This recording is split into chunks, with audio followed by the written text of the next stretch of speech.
21শে ফেব্রুয়ারি বাংলাদেশের আত্মপরিচয়ের অবিনাশী স্মারক। 18 ব্যক্তি ও নারী জাতীয় ফুটবল দলের হাতে দেশের দ্বিতীয় বেসামরিক পদক তুলে দিয়ে প্রধান উপদেষ্টা ডক্টর মোহাম্মদ ইউনূস এ কথা বলেছেন। ছাত্র জনতার অভ্যুত্থানের মধ্য দিয়ে নতুন এক বাংলাদেশ নির্মাণের সুযোগ এসেছে বলেও জানান তিনি। আজকে আমি এসেছি সাইকেলে। এখানকার নিয়ম আছে গাড়ি ঢুকতে পারবে, সাইকেল তো ঢুকতে পারবে না।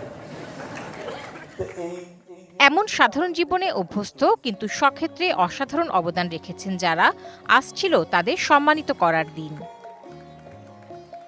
বৃহস্পতিবার বিভিন্ন ক্ষেত্রে গুরুত্বপূর্ণ অবদানের স্বীকৃতি স্বরূপ এবছর 18 জন বিশিষ্ট ব্যক্তি ও একটি দলকে 21শে পদক তুলে দেয়া হয়। রাজধানীর ওসমানী স্মৃতি মিলনায়তনে এই পদক তুলে দেন প্রধান উপদেষ্টা doctor Mohammad Yunus.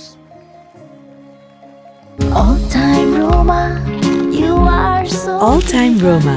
Taste it, love it. দেশের বিশিষ্ট সাহিত্যিক, শিল্পী, শিক্ষাবিদ, ভাষা সৈনিক সহ জাতীয় পর্যায়ে অনন্য অবদানের স্বীকৃতি স্বরূপ 1976 সাল থেকে দেয়া হচ্ছে 21শে পদক। এবছর পদকের জন্য মনোনীত হয়েছেন 18 জন গুরুত্বপূর্ণ ব্যক্তি। স্ব ক্ষেত্রে গুরুত্বপূর্ণ অবদান রেখেছেন যারা, তাদের হাতে পুরস্কার তুলে দেওয়ার পর ডক্টর মোহাম্মদ ইউনূস বলেন, দেশের পরিবর্তিত পরিস্থিতিতে অমর 21শে নতুন তাৎপর্য নিয়ে হাজির হয়েছে। দেশের পরিবর্তিত পরিস্থিতিতে এবারের অমর 21শে নতুন তাৎপর্য নিয়ে আমাদের সামনে উপস্থিত হয়েছে। আমরা জানি 21শে ফেব্রুয়ারি আমাদের আত্মপরিচয়ের অবিনাশী স্মারক। এ সময় তিনি স্মরণ করেন 52 ভাষা শহীদদের, পাশাপাশি 24-এর 5ই আগস্টে জীবনদানকারী সাহসী ছাত্র শ্রমিক জনতাকেও।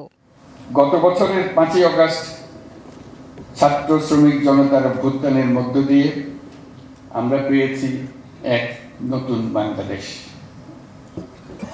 এই বিজয়ের মধ্য দিয়ে সুযোগ এসছে এই নতুন বাংলাদেশ নির্মাণের। প্রতিটি মানুষকে স্বপ্ন দেখার ও স্বপ্ন বাস্তবায়নের সমান সুযোগ নিশ্চিত করতে একটি সুন্দর পৃথিবী গড়ে তোলারও আহ্বান জানান প্রধান উপদেষ্টা। প্রতিটি মানুষের স্বপ্ন দেখার।